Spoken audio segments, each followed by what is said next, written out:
बहुत अच्छी चल रही होगी।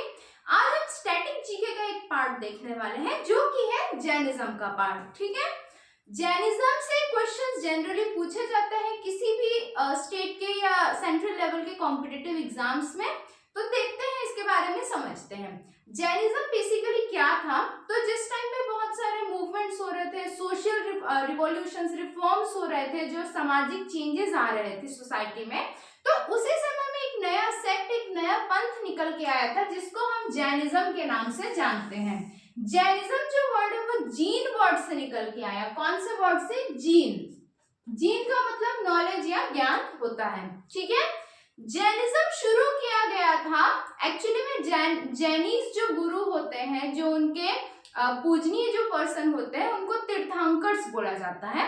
तो इनके सबसे पहले जो तीर्थंकर थे उन्होंने जैनिज्म की शुरुआत की थी, जिनका नाम था ऋषभनाथ। क्या नाम था भाई? फाउंडर कौन थे जैनिज्म के? ऋषभनाथ। ऋषभनाथ। और जैनिज्म में हर एक, इनके एक्चुअली में टोटल 24 तीर्थंकर्स आए हैं। 24 गुरुओं को हम जानते हैं जिनको तीर्थंकर के नाम से जानते हैं।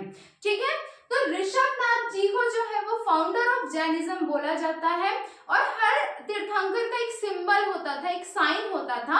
तो ऋषभनाथ का जो सिंबल था वो क्या था? बुल या फिर बैल जिसको हम बोलते हैं, वो ऋषभनाथ जी का क्या था? सिंबल था। इससे डायरेक्ट क्वेश्चंस पूछे जाते हैं।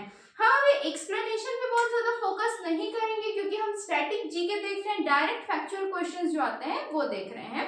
और इसमें हम करंट से रिलेट करते हुए भी चलेंगे, यदि सपोज कुछ नया आ रहा है करंट से रिलेटेड तो वो। ठीक है, अच्छा, ऋषभनाथ जी के बारे में हमने समझ लिया कि ये जैनिज्म के फाउंडर थे, फर्स्ट तीर्थंकर थे, और इनका सिंबल क्या था? तो बुल था। इसी से डायरेक्ट क्वेश्चंस पूछे जाते हैं। ठीक है, उसके बाद जो बहुत इंपॉर्टेंट आता है वो आते हैं पार्श्वनाथ जी। कौन? पार्श्वनाथ जी। ये कौन थे? ये 23वें 23rd नंबर के तीर्थंकर थे। 23वें नंबर के तीर्थंकर थे। ठीक है, इनका तो जो बर्थ प्लेस था, पार्श्वनाथ जी का जो जन्म स्थान था, जो बर्थ प्लेस था, वो कहाँ था भाई? वाराणसी। वाराणसी में क्या था? इनका बर्थ प्लेस था। बर्थ प्लेस था किसका? 23वें तीर्थंकर पार्श्वनाथ जी का। ठीक है, और इनकी डेथ कहां पर हुई थी? तो समेत शिखर में इनकी क्या हुई थी? डेथ हुई थी। इससे भी डायरेक्ट क्वेश्चंस पूछा जाता है। ठीक है, डेथ कहां पर हुई थी? इनकी मृत्यु कहां हुई थी? तो समेत शिखर में हुई थी। पार्श्वनाथ जी का जो सिंबल था, जो साइन था इनसे रिलेटेड, वो सरपेंट था, जिसको आप सर्प या सांप के नाम से जानते हैं। ठीक है, स्नेक जो भी आप बोल लीजिए। तो सरपेंट या सर्प या सांप जो थे वो क्या था? पार्श्वनाथ जी का सिंबल था। ठीक है, क्या क्या जान लिया हमने पार्श्वनाथ जी के बारे में कि ये 23वें तीर्थंकर थे। ठीक, साथ ही साथ रिवीजन करते हुए चलेंगे। इनका बर्थ प्लेस क्या है? वाराणसी में है, यहाँ इनका जन्म हुआ था। इनकी मृत्यु, इनकी डेथ कहाँ हुई थी? तो समेत शिखर में इनकी डेथ हुई थी। इसके अलावा इनका जो साइन था वो क्या था? सरपेंट या सर्प जो था वो पार्श्वनाथ जी का साइन था, सिंबल था। ठीक है, पार्श्वनाथ जी ने चार प्रकार के क्या दिए थे? इन्होंने 4 प्रिंसिपल्स दिए थे। ठीक है, 4 प्रिंसिपल्स दिए थे, 4 चीजें इन्होंने बताई थी जिससे हम अपनी जिंदगी को आसानी से जी सकते हैं, जो कि जैनिज्म में फॉलो की जाती है बेसिकली। जिसमें पहला जो चीज इन्होंने बताया था, पहला जो प्रिंसिपल बताया था, रूल बताया था, वो था ट्रुथ, मतलब सत्य। ये बोलते थे कि हमको सत्य बोलना चाहिए, सही का साथ देना चाहिए, जो कि सही बात है। ठीक है, दूसरा इन्होंने बताया था नॉन वायलेंस, मतलब अहिंसा। इन्होंने कहा था कि हमको अहिंसा फॉलो करनी चाहिए, किसी भी जीव जंतु को किसी तरीके की कोई हार्म नहीं पहुंचानी चाहिए, हानि नहीं पहुंचानी चाहिए। ठीक है, तीसरा इन्होंने बोला था आस्तेय। आस्तेय मतलब होता है नॉन स्टीलिंग, चोरी नहीं करना है। क्या नहीं करना है? चोरी नहीं करना है, चोरी नहीं करना। ठीक है, non stealing, principle of non stealing जो इन्होंने बोला था वो क्या था? आस्तेय था। और चौथा प्रिंसिपल इन्होंने बताया था अपरिग्रह। मतलब हमको अपने पास अपनी जरूरत से ज्यादा एक्स्ट्रा अमाउंट जो है वो कंजर्व करके नहीं रखना है, धन का बहुत ज्यादा संचय करके नहीं रखना है। ये इनका फोर्थ प्रिंसिपल था, किनका? पार्श्वनाथ जी का। तो जैन धर्म के जो 4 प्रिंसिपल्स थे कौन कौन से? ट्रुथ, सत्य, नॉन वायलेंस, अहिंसा, आस्तेय, नॉन स्टीलिंग या चोरी नहीं करना, और अपरिग्रह। ये चारों प्रिंसिपल्स किसने दिए थे? तो ये चारों प्रिंसिपल जैनिज्म के 23rd नंबर के तीर्थंकर पार्श्वनाथ जी ने दिए थे। ठीक है, आगे हम बात करते हैं महावीर स्वामी की।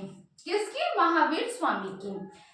पार्श्वनाथ जी के बारे में आई थिंक आप लोगों को सारी चीजें क्लियर होंगी, और यदि डिटेल में पढ़ना होगा तो आप लोग प्लीज कमेंट सेक्शन में कमेंट कीजिएगा, इनके ऊपर एक अलग से डिटेल वीडियो मैं बना दूंगी। ठीक है, नेक्स्ट हम बात करते हैं महावीर स्वामी की। महावीर स्वामी जो थे वो जैन धर्म के 24th नंबर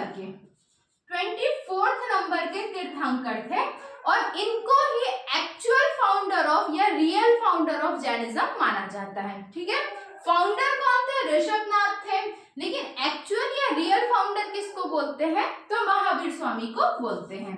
ठीक है, ये कौन से नंबर के तीर्थंकर थे? तो ये 24वें और आखिरी लास्ट तीर्थंकर थे। अभी तक के 25वें तीर्थंकर के बारे में कोई जानकारी उपलब्ध नहीं है, या वो नहीं है बोल सकते हैं। ठीक है, इनका जो बर्थ हुआ था, किनका? महावीर स्वामी का, जो कि 24वें नंबर के तीर्थंकर थे।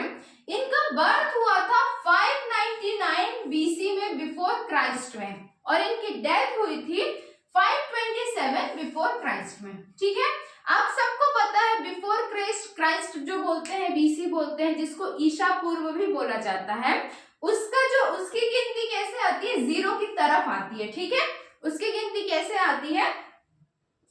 100 से 0 की तरफ आती है। तो 599 यहाँ पर पहले आएगा और 527 बाद में आएगा बिफोर क्राइस्ट में। ठीक है, अभी तक के क्राइस्ट जो थे उनका जन्म नहीं हुआ था, इसीलिए बीसी बोलते हैं, बिफोर क्राइस्ट बोलते हैं। तो 599 में कुंडल ग्राम नाम की जगह पे, कहाँ पे? कुंडल ग्राम नाम की जगह पे महावीर स्वामी जी का बर्थ हुआ था, और 527 बीसी में पावापुरी, जो कि एक मल्ल किंगडम था, मल्ल जो जनपद थी, उसके अंदर में पावापुरी नाम की जगह पे क्या हुई थी? इनकी डेथ हुई थी। ठीक है, ये हो गया बर्थ, और यहाँ पर लिख देती हूँ मैं डेथ। महावीर स्वामी 24वें नंबर के तीर्थंकर थे। इनका बर्थ 599 बिफोर क्राइस्ट में हुआ था, कुंडल ग्राम नाम की जगह पे, और इनकी डेथ हुई थी 527 बिफोर क्राइस्ट में पावापुरी नाम की जगह पे, जो कि मल्ल साम्राज्य का एक पार्ट हुआ करता था। ठीक है, इनके पिताजी जो थे, महावीर स्वामी के जो फादर थे, ही वाज अ जात्रिक क्लेन, वो एक जात्रिक क्लेन से बिलोंग करते थे, और उनका नाम था सिद्धार्थ। सिद्धार्थ जो थे वो कौन थे? महावीर स्वामी के फादर थे। ठीक है, इनकी मदर जो थी महावीर स्वामी की, उनका नाम था त्रिशला। क्या नाम था इनका? त्रिशला नाम था, जो कि लिच्छवी रिपब्लिक के चेतक नाम के रूलर की सिस्टर थी।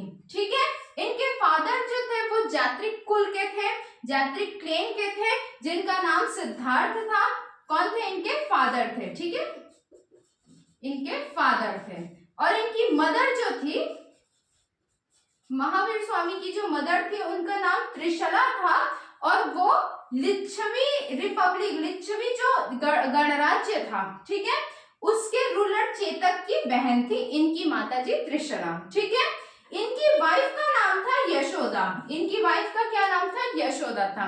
देखिए, इससे डायरेक्ट क्वेश्चंस पूछे जाते हैं इस नाम से, ये थोड़ा सा याद रखना जरूरी है। ठीक है, एक्स्ट्रा फैक्चुअल है, हो सकता है कुछ कंफ्यूजन हो, बट याद किया जा सकता है। इनके फादर का नाम था सिद्धार्थ, जो कि जात्रिक क्लेन के थे। इनकी मदर का नाम था त्रिशला, जो कि लिच्छवी रिपब्लिक के चेतक नाम के रूलर की क्या थी? बहन थी। और इनकी वाइफ का नाम था यशोदा, जो कि कुंडलीय गोत्र से बिलोंग करती थी। इनके गोत्र जो है इनके फादर की, इनके मदर की और इनकी वाइफ की, वो हमको ध्यान में रखना थोड़ा जरूरी है, क्योंकि इससे क्वेश्चंस बनते हैं। ठीक है, इनकी एक बेटी थी जिनका नाम अनुजा या प्रियदर्शना भी कई बार दिया जाता है। ये कौन थी? इनकी डॉटर थी। और इनके जो सन इन लॉ थे महावीर स्वामी के, उनका नाम था जमाली, और यही इनके पहले डिसिपल या पहले शिष्य भी हुए थे। ठीक है, फर्स्ट तीर्थंकर बोल सकते हो आप। एक बार क्विकली रिवाइज करते हैं। महावीर स्वामी कौन थे? 24वें नंबर के तीर्थंकर या एक्चुअल फाउंडर ऑफ जैनिज्म थे। इनका बर्थ 599 बिफोर क्राइस्ट में हुआ था कुंडलग्राम नाम की जगह पे, और इनकी जो डेथ हुई थी वो 527 बिफोर क्राइस्ट में हुआ था पावापुरी नाम की जगह में, जो कि मल्ल किंगडम का, मल्लगढ़ राज्य का एक हिस्सा था। ठीक है। इनके पिताजी का नाम सिद्धार्थ था, जो किस क्लेन से बिलोंग करते थे, किस कुल से बिलोंग करते थे? तो जात्रिक कुल से बिलोंग करते थे। इनकी माता का नाम था, इनकी मदर का नाम था त्रिशला, जो कि लिच्छवी रिपब्लिक के चेतक नाम के रूलर की बहन थी। और इनकी वाइफ का नाम था यशोदा, जो कुंडलीय नाम के गोत्र से, कुंडलीय नाम के क्लेन से बिलोंग करती थी।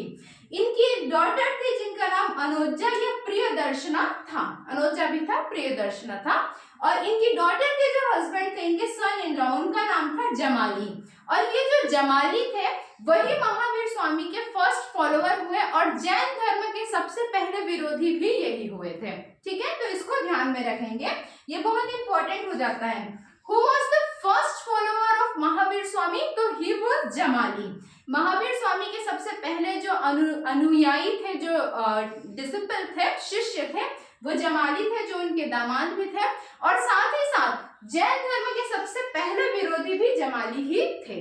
ठीक है, क्योंकि उनको बाद में लगा कि ये सही नहीं है, तो उन्होंने जैनिज्म का विरोध किया था। आगे देखते हैं। गृह त्याग मतलब जब महावीर स्वामी ने अपना घर छोड़ा था, तो उन्होंने 30 साल की उम्र में, 30 साल की एज में उनको लगने लगा था कि भाई ये संसार जो है वो मेरे लिए नहीं है, नॉर्मली जो यहाँ की एक्टिविटीज है, जो गृहस्थ जीवन है, तो उन्होंने 30 साल की एज में अपने गृह का, अपने घर का त्याग कर दिया था। ही लेफ्ट हिज होम। ठीक है। इनको एक नया नाम मिला था जब इन्होंने ज्ञान ग्रहण कर लिया था। इन्होंने क्या किया था? इन्होंने तपस्या वगैरह की थी, इन्होंने सर्च किया अपने नॉलेज को, और उसके बाद इनको नया नाम दिया गया जिसको बोलते हैं केवली।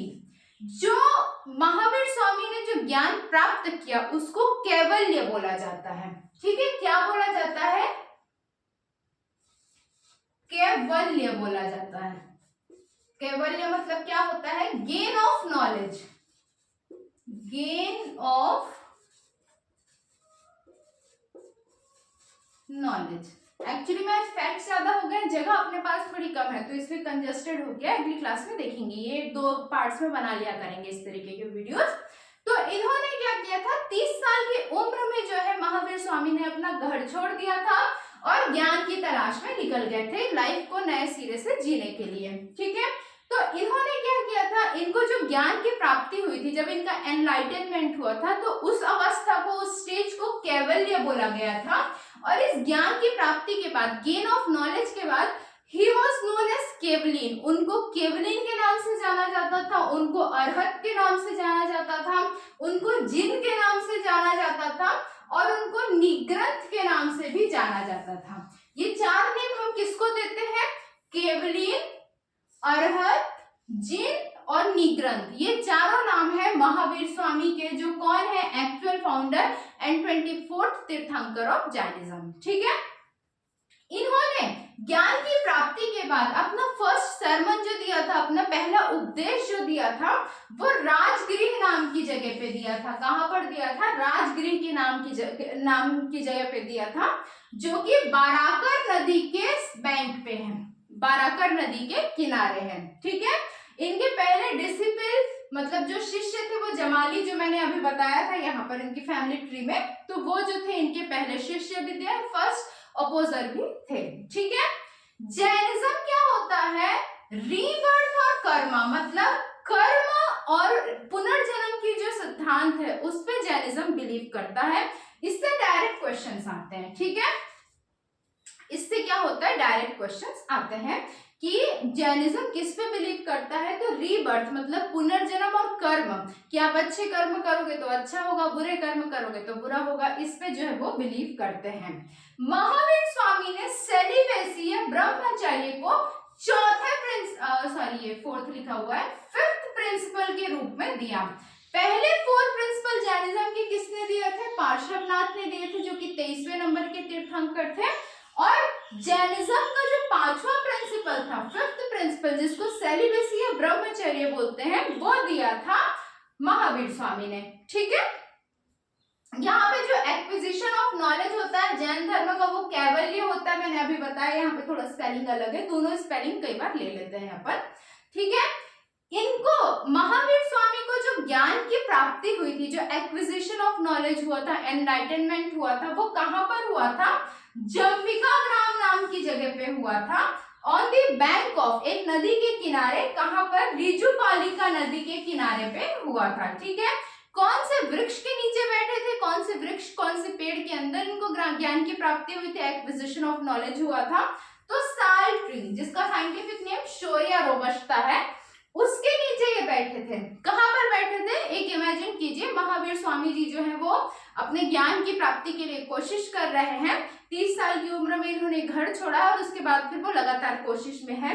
तो इनको जम्बिका नाम की ग्राम में ऋजुपालिका नदी के किनारे साल ट्री के नीचे, साल नाम के वृक्ष के नीचे इनको ज्ञान की प्राप्ति हुई, इनको गेन ऑफ नॉलेज हुआ कि हाँ लाइफ को इस तरीके से जिया जा सकता है। उनको कुछ प्रिंसिपल्स उनके मन में आए, उन्होंने उसको फॉलो किया और इसी को हम क्या बोलते हैं? इस प्रोसेस को कैवल्य बोलते हैं। और जब उनको ज्ञान की प्राप्ति हो गई थी, उनको नॉलेज गेन हो गया था, तो उन्होंने अपना पहला उपदेश दिया, पहला सरमन दिया। वो कहाँ दिया? राजगृह में दिया, बाराकर रिवर के नीचे। ठीक है, यहाँ पे 2 रिवर्स है, एक है ऋजुपालिका रिवर जिसके किनारे उनको ज्ञान की प्राप्ति हुई, gain of acquisition of knowledge हुआ, और एक है बाराकर रिवर जिसके किनारे उन्होंने अपना पहला उपदेश दिया था, राजगृह नाम की जगह पे। ध्यान रखेंगे, कंफ्यूजन नहीं रखना है। ठीक है, 3 रत्नास ऑफ जैनिज्म, इनके बारे में क्वेश्चंस पूछे जाता है। फिलोसफी में भी बहुत डीप में इन पे क्वेश्चंस है, तो हमको फैक्चुअली देखना है। इन्होंने 3 रत्ना बताए, जिनको 3 जो है प्रिंसिपल्स एक और बोल सकते हैं, 3 ज्वेल्स बोलते हैं एक्चुअली में ऑफ जैनिज्म। जो कौन कौन है? सम्यक दर्शन, आपको दर्शन, अपना व्यू, अपनी फिलॉसफी अच्छी रखनी है, ठीक है, विश्वास अच्छा रखना है। सम्यक ज्ञान, ज्ञान हमको हमारा अच्छा रखना है। और क्या है? सम्यक चरित्र, हमको हमारा आचरण चरित्र जो है वो अच्छा रखना है। तो ये क्या है? 3 रत्नास या 3 ज्वेल्स ऑफ जैनिज्म है। दे आर सम्यक दर्शन, सम्यक ज्ञान एंड सम्यक चरित्र। ठीक है, स्यादवाद और अनेकांतवाद, क्या? स्यादवाद और अनेकांतवाद की जो फिलॉसफी है वो भी जैनिज्म से रिलेटेड है। ठीक है, अच्छा, जैनिज्म में एक और बहुत इंपॉर्टेंट प्रोसेस होता है जिसको संलेखना विधि या संलेखना मेथड बोलते हैं। इसमें क्या होता है कि एक पर्टिकुलर एज आने के बाद अपने विल से, अपनी मर्जी से खाना पीना त्याग करके जो धीरे धीरे डेथ या समाधि की तरफ जाते हैं, उसको संलेखना बोला जाता है। तो वो जो मेथड है वो कौन से रिलीजन से रिलेटेड है? तो वो भी भाई जैनिज्म से रिलेटेड है। ठीक है, अच्छा, एक और क्वेश्चन पूछा जाता है कि कौन से रूलर थे जो कि जैनिज्म फॉलो करते हुए संलेखना मेथड के थ्रू जिन्होंने अपनी जान दी थी, अपनी जिंदगी छोड़ी थी। तो चंद्रगुप्त मौर्य जो थे, मौर्य साम्राज्य के जो फाउंडर थे चंद्रगुप्त मौर्य, उन्होंने अपने जीवन के लास्ट टाइम पे जैनिज्म एक्सेप्ट किया। फिर उन्होंने संलेखना मेथड के थ्रू खान पान छोड़ के अपनी लाइफ जो थी वो जाने दी थी। ठीक है, तो इस तरीके से ध्यान में रखना है। इसके कुछ पार्ट्स और बच गए हैं, वो मैं आपको अगली क्लास में कराऊंगी। जैसे इसका डिवीजन जो है कि कौन कौन से इसमें डिविजन्स हुए थे, श्वेतांबर, दिगंबर, ये सारी चीजें इसके सेकंड पार्ट में आएंगी। तो मिलते हैं अगली क्लास में। तब तक के लिए जो लोग भी चैनल में नए हैं, चैनल को सब्सक्राइब कीजिए, लाइक कीजिए, शेयर कीजिए। कहीं पर भी कुछ भी डाउट आता है तो कमेंट सेक्शन में कमेंट करके बताइए। ठीक है, मिलते हैं अगली क्लास में। Okay, bye bye, take care.